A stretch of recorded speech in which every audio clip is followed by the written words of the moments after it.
अब पंजाब डूब गया, लोगों ने इसका भी धार्मिकरण करा। मैं तो बधाई देता हूँ, मैं तो ईश्वर को भी, अल्लाह को भी मैं शुक्रिया अदा करता हूँ कि अच्छा हुआ जो बाढ़ आया। सुनिए नई बात, बाढ़ नहीं आता तो धर्म की दीवार, बाढ़ में सिर्फ घर नहीं गिरे, बाढ़ में धर्म की दीवार भी गिर गई। मजा आ गया ना, धर्म की दीवार भी ढह गई। और जहाँ जहाँ बाढ़ आएगा धर्म की दीवार ढह जाएगी, क्योंकि वहाँ मदद के लिए लोग कूद पड़ते हैं, वहाँ धर्म नहीं देखते। अब चूँकि पंजाब में मैक्सिमम सिख आबादी रहती है, तो लोग ये सवाल करते हैं कि सिख तो खुद ही पूरी दुनिया में मदद के लिए जाने जाते हैं, सिख खुद पूरी दुनिया के कोने कोने में लोगों की मदद में जाते हैं। आज सिख को मदद की ज़रूरत पड़ी। मैं बधाई दूंगा शाही इमाम लुधियाना को, जिन्होंने पहल ही नहीं किया बल्कि ऐलान किया कि तमाम मस्जिदों के दरवाजे खोले जाएं। ये इस्लामी उसूल था, हमारा इस्लामिक सिद्धांत है कि तमाम मुसीबत ज़दा लोगों की मदद में आप आगे आ जाएं। तो मस्जिदों के दरवाजे खुले, स्वागत योग्य हैं। तमाम मुस्लिम कम्युनिटी के सोशल एक्टिविस्ट रिलीफ में आगे बढ़े, ये भी स्वागत योग्य है। लेकिन कुछ लोग सोशल मीडिया पर हिंदू धर्म गुरुओं को अनाप शनाप बोल रहे हैं, कुछ लोग मठाधीशों पर टीका टिप्पणी कर रहे हैं, कुछ लोग संघ परिवार को भी निशाने पर ले रहे हैं। अरे कहाँ तुम चले गए, बड़े देशभक्त थे, देखो मुसलमान ये कर रहे हैं, देखो मुसलमान। मैं उसका मैंने उसकी पुनरावृत्ति या उस नेचर का आदमी नहीं हूँ। मेरे हिस्से का जो काम है, जो मेरी ड्यूटी है, सोशल ड्यूटी, रिलीजियस ड्यूटी, ना वो सवाल देखिए, ये सवाल हम नहीं करेंगे। मैं मुस्लिम भाइयों से कहता हूँ, मुस्लिम नौजवानों से जो सोशल मीडिया यूजर हैं उनसे कहता हूँ, आप इस तरह की बातें न लिखो। जो आप करोगे वो दुनिया खुद ही देख लेगी। जो देख लिया पंजाब, अब तो दुनिया देख भी रही है, हमें कहने की जरूरत नहीं। कहने से माहौल बिगड़ता है। हम दूसरे को चैलेंज नहीं करेंगे। हमारे हिस्से का, हमारा जो नैतिक कर्तव्य, धार्मिक कर्तव्य, सामाजिक कर्तव्य जो है वो हम उसका निर्वहन करते हैं, करते रहेंगे। मैं बधाई देता हूं मेवात के मुसलमानों को, पश्चिम उत्तर प्रदेश के मुसलमानों को, जिन्होंने तत्परता के साथ शाही इमाम के इस ऐलान का मैंने खैर मकदम किया और पूरी ताकत के साथ। मेवात के जो दृश्य है वो तो वाकई तारीफ के लायक हैं। बच्चे, बूढ़े, माएँ, बहनें सब लग गई और मदद को इन्होंने इतना इकट्ठा किया कि पंजाब के लोग कह रहे हैं कि पंजाब में दो तरह का बाढ़ आ गया। एक तो पानी का बाढ़ है, एक राशन का बाढ़ आ गया है। और मुसलमान इतना लेकर पहुंच गए कि वो खाना और बांटना दोनों इम्पॉसिबल दिखने लग गया। मुझे पंजाब से फ़ोन आए, डॉक्टर नसीर अख्तर है पंजाब में, एक बहुत बड़े सोशल एक्टिविस्ट हैं, शाही इमाम के बाद उन्हीं का नंबर आता, मलेरकोटला के। उन्होंने फ़ोन किया कि हाफिज़ साहब कुछ भी लेकर आने की अभी आपको ज़रूरत नहीं है, आप अगर कुछ करना चाहते हैं तो 15 दिन रुक जाइए ज़रा सा, आप मेडिकल लेकर आइए, डॉक्टरों की टीम लेकर आइए, मेडिसिन लेकर आइए। अब मैं उसकी तैयारी कर रहा हूँ। मतलब साफ है कि पंजाब के लोगों को किसी भी तरह से इस दुख की घड़ी में ये एहसास नहीं हुआ कि वो अकेले हैं। ये भी एहसास नहीं हुआ, देखो भलाई कर भला होगा, भलाई कर भला होगा, बुराई कर बुरा होगा, ये आपने तो सुना ही होगा। तो पंजाब के लोगों ने चूंकि भलाई किया, पंजाब के लोगों ने लंगर लगाया, पंजाब के लोगों ने हर जगह सबकी मदद की, तो आज ऊपर वाला देखिए दाएं हाथ से करोगे बाएं हाथ से भरोगे। मैं अप्रत्यक्ष रूप से उन लोगों को जो धर्म के नाम पर मारते हैं, काटते हैं, पीटते हैं, लूटते हैं, धर्म के नाम पर मॉब लिंचिंग करते हैं, धर्म के नाम पर किसी के होटलों को, दुकानों को उजाड़ते हैं, धर्म के नाम पर किसी को अपमानित करते हैं, धर्म के नाम पर किसी के सर को जबरन टिकवाते हैं या नारे लगवाते हैं, उन लोगों को कहता हूँ देख लो ईश्वर की ताकत, देख लो कुदरत की ताकत, देख लो क्या प्रकृति के पास ये है। जैसा करोगे वैसा भरोगे। हर किया हुआ काम आपको उल्टा आपके हाथ में दिया जाएगा। ये दुनिया की रीत है, ये प्रकृति का नियम है, ये उसूल है। इसलिए इस उसूल को सामने रखिए। कुछ उपद्रवी जो सड़कों पर अपने बहुसंख्यक होने का गुमान या सरकार में होने के गुमान में, इस भ्रम में वो जो अपने धर्म को बदनाम स्वयं कर रहे हैं, इसका खमियाजा भी उनको और उनके धर्म को ही भुगतना पड़ेगा। आपने शाही इमाम जी का जिक्र किया कि उन्होंने मस्जिद से ऐलान किया, हमने उनको पानी में उतरते हुए भी देखा है, देखिए वैसी भी तस्वीरें आ रही। जी, पानी में वही नहीं उतर रहे, तमाम उनके साथ जो लोग हैं सभी पानी में उतरे हुए हैं, सभी गांव-गांव जा रहे हैं, सभी मवेशी का चारा का इंतज़ाम कर रहे हैं, मवेशियों को सुरक्षित कर रहे हैं, लोगों को ऊंची जगहों पर पहुंचाने में लगे हुए हैं, ट्रैक्टर का इंतज़ाम किया गया, पानी को बांधने का जुगाड़ किया।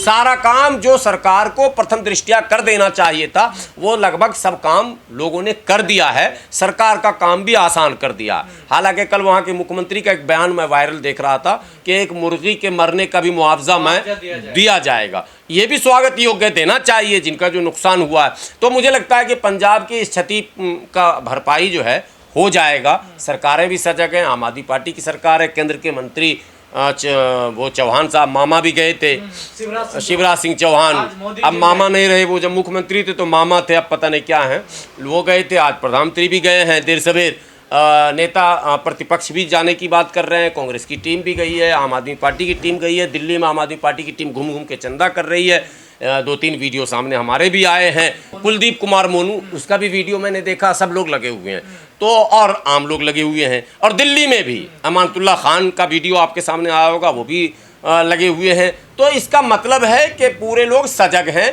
मानवता के नाते, कोई धर्म की बात मैं नहीं कर रहा हूँ, मानवता के नाम पर कोई भी संकट में हो, संकट में हिंदू हो, मुसलमान हो, सिख हो, ईसाई हो, जैन हो, पारसी हो, बौद्धिस्ट हो, आस्तिक हो, नास्तिक हो, उससे हमें नहीं मतलब, मानवता के नाम पर उसकी मदद होनी चाहिए।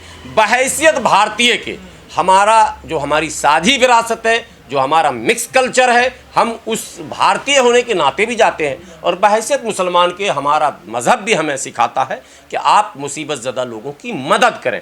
तो हमारे ऊपर 2 जिम्मेदारी है, हम दोनों का निर्वहन करते हैं। हम मुस्लिम समाज से फिर आह्वान करते हैं, आपके चैनल के ज़रिए हम आह्वान करते हैं कि आप भूखे एक वक्त ज़रूर रह जाएं, मगर मुसीबत में फंसे लोगों को मुसीबत से निकालने के लिए अपना जान माल वक्त ज़रूर लगाएं। आपके इस जज्बे को दुनिया सलाम करेगी, और जो ये नफ़रत का वातावरण बन रहा ये ख़त्म होगा इंशाअल्लाह, और मोहब्बत आम होगा। मोहब्बत को फैलाने का यही तरीक़ा है कि मुसीबत में अगर कोई है तो आप बढ़कर उसका हाथ थामें, उसको मुसीबत से निकालें। तमाम नदियों को अगर कनेक्ट कर दिया जाता तो वाटर बैलेंस हो जाता, इधर का उधर, उधर का उधर। डैम जितने आपके पास हैं, जितने बैराज हैं, कैसे आप बनाते हैं डिज़ाइन? ज़रा इंजीनियर को मेरे सामने बैठाइए। जिस पहाड़ की पानी के एक मैक्सिमम कैपेसिटी को मापना पड़ता है, मैक्सिमम कितनी वर्षा हो सकती है, तो कितनी वर्षा हो सकती है और कितना पानी जमा हो सकता है, आपके बैराज की कैपेसिटी नहीं। इसका मतलब आपने समाज के साथ पहले ही धोखा कर दिया।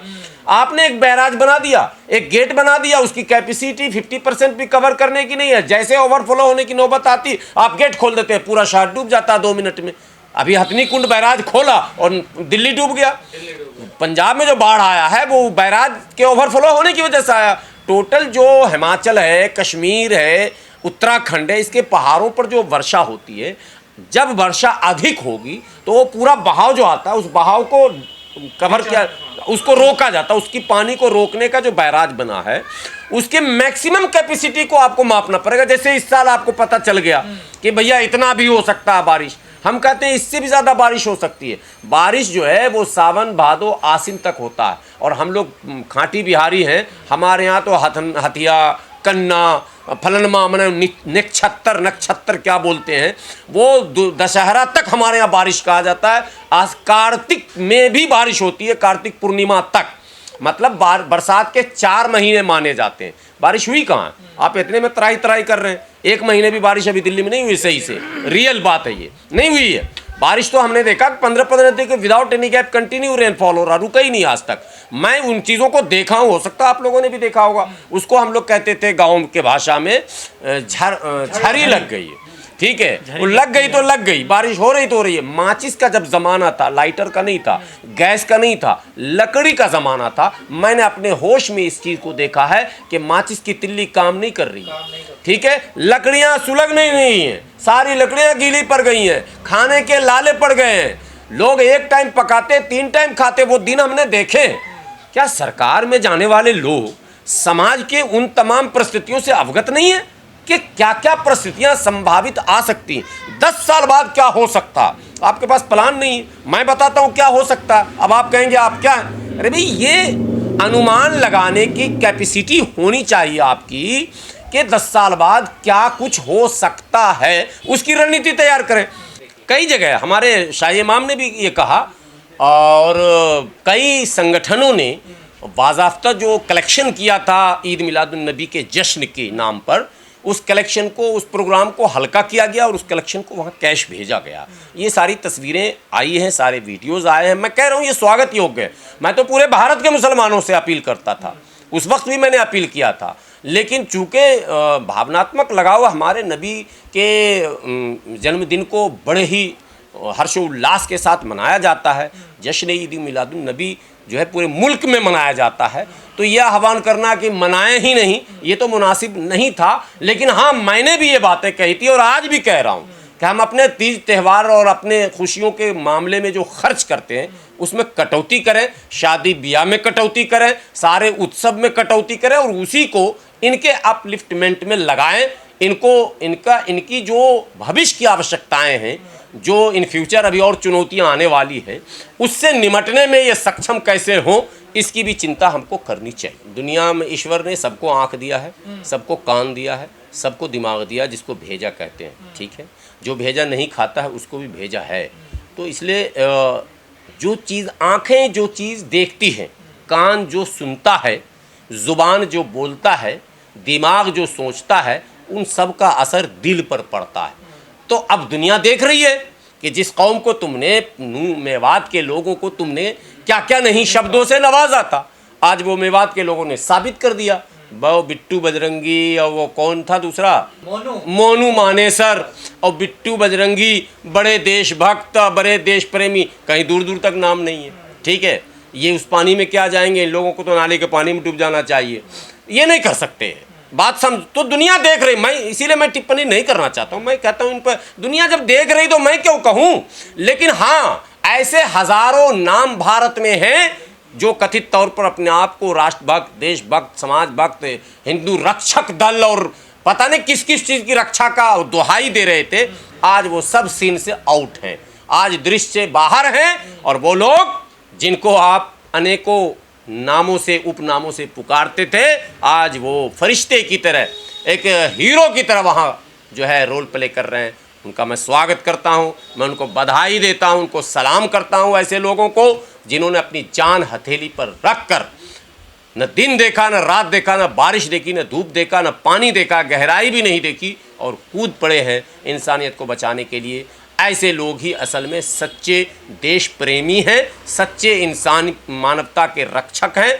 ऐसे लोगों को हम पुनः सलाम करते हैं और फिर अपील करते हैं लोगों से कि बिल्कुल निसंकोच होकर अपने भविष्य की चिंता किए बगैर अपने कमाई के हिस्से में से ज़्यादा पैसा इन मतलब परेशान लोगों की मदद में ज़रूर भेजें। देखिए, पंजाब ही नहीं, मुल्क के किसी भी कोने में कोई भी प्राकृतिक आपदा यदि आती है, चाहे वो बाढ़ हो, चाहे वो लैंडस्लाइड हो, चाहे वो भूकंप हो, और कई बार सुखाड़ भी एक प्राकृतिक आपदा का रूप धारण करती है, ज़मीनें फट जाती हैं, किसान परेशान हो जाता है। महाराष्ट्र के अंदर विदर्भ में आपने देखा होगा कि 9-9, 10-10 किलोमीटर दूर पैदल महिलाएं जाकर पानी लाती थीं।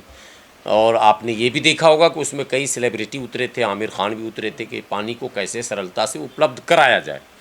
तो ये भारत का स्वभाव रहा है कि सरकारें क्या करती हैं, नहीं करती हैं। सरकार तो कुछ करेगी नहीं। सरकार को तो सत्ता में बने रहने के लिए एक बहुत अच्छा मुद्दा मिल गया, धर्म। हिंदुस्तान, पाकिस्तान, मुसलमान, कब्रिस्तान, शमशान, मार धार, लड़ाई झगड़ा करा के, जाति धर्म करके किसी तरह से सत्ता पर बने रहना है। इतने वर्षों हो गए स्वतंत्र भारत को। बाढ़ और सुखाड़ दो ऐसे प्रमुख मुद्दे हैं जिस पर सदन में कभी भी 2-4 दिन बहस नहीं हुई।